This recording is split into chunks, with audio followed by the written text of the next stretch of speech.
On a sultry August night in 1955, deep in the Kentucky countryside, a family's desperate dash for police protection would ignite one of America's most captivating and mysterious UFO stories, the Kelly-Hopkinsville Encounter.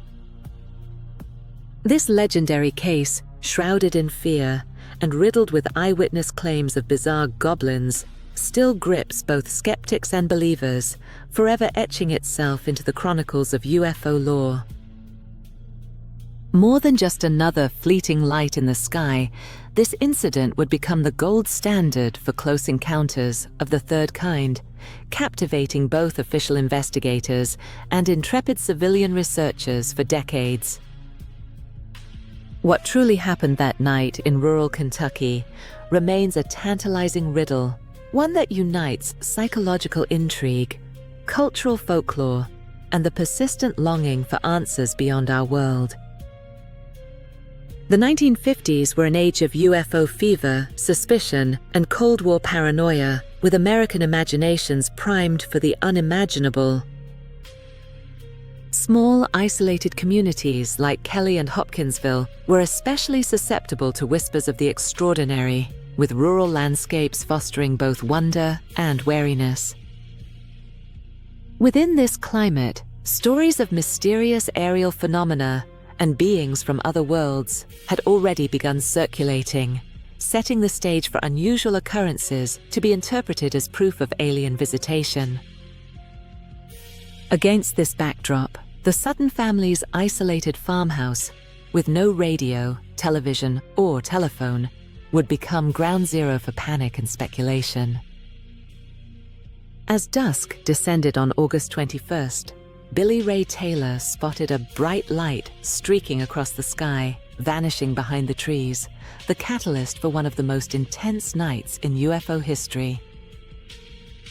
Moments later, he and Elmer Lucky Sutton claimed to see strange small creatures creeping toward the farmhouse, setting off a 4-hour gun-blazing siege as the family tried to repel the invaders. Panic escalating, 11 terrified adults and children finally abandoned their home, racing to the safety of the Hopkinsville police.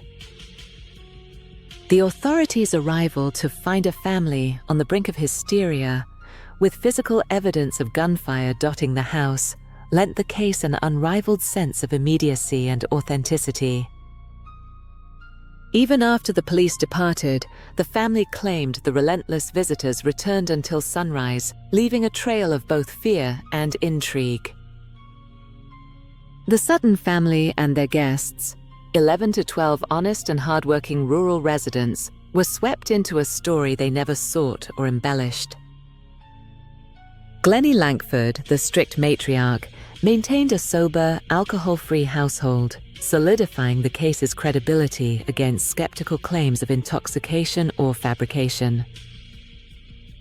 Their emotional collapse and physical signs of terror convinced even seasoned police officers that something profoundly disturbing had transpired under their roof. Witnesses consistently painted a vivid, chilling portrait: small humanoids, 2 to 4 feet tall, with bulbous heads, luminous yellow eyes, and long spindly limbs ending in claw-like hands. Their movements defied logic, floating, flipping, and popping up unexpectedly, all while seemingly unfazed by bullets, which reportedly rang off with a metallic clang. Curiously, early reports described the entities as dark or silvery rather than green, but the press's imagination quickly transformed them into the now classic little green men, fueling both terror and legend. Local law enforcement and military police launched an immediate investigation, scouring the farm and confirming a chaotic shootout had indeed taken place. Spent shells, bullet holes, and witness hysteria gave substance to the tale, though not a hint of extraterrestrial presence. Landing craft or blood was ever uncovered. A handful of peculiarities, an odd glow in the woods, a fleeting luminous patch, only deepened the enigma, fueling rumors without offering clarity.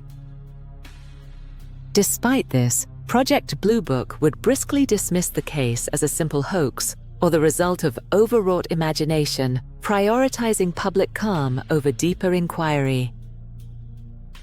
The most enduring naturalistic explanation insists that great horned owls, large, luminous-eyed, aggressive, and utterly alien in the right moonlight, triggered the chain of terror.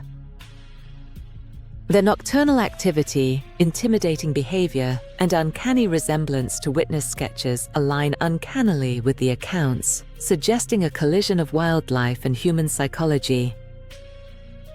Psychological pressures of isolation and Cold War anxiety, amplified by the thrilling spark of a meteor streak, could have primed the witnesses for mass misinterpretation and even shared terror.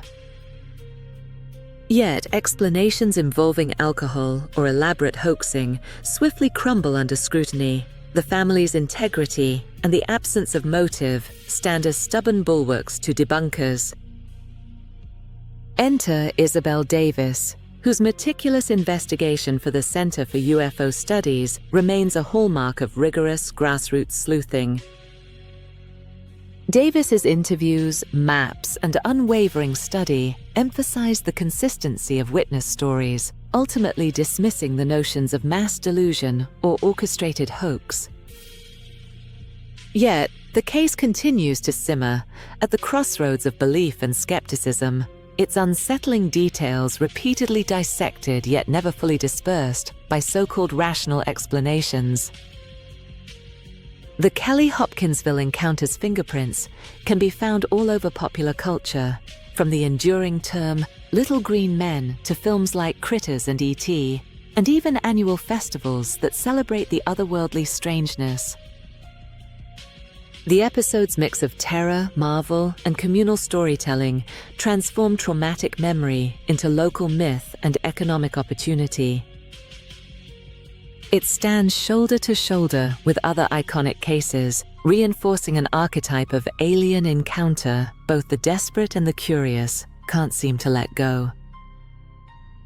More than 6 decades later, the Kelly-Hopkinsville Encounter remains an unsettling riddle, a night when ordinary people lost their grip on certainty and the line between reality and legend blurred under moonlit Kentucky skies.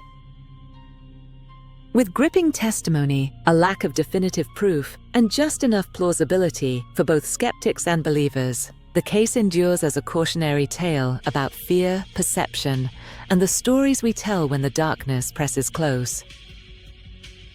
Perhaps someday, science or serendipity will unlock the answers. Until then, the goblins of Kentucky linger on, echoes and enigmas, forever watching the world through eyes both yellow and wide,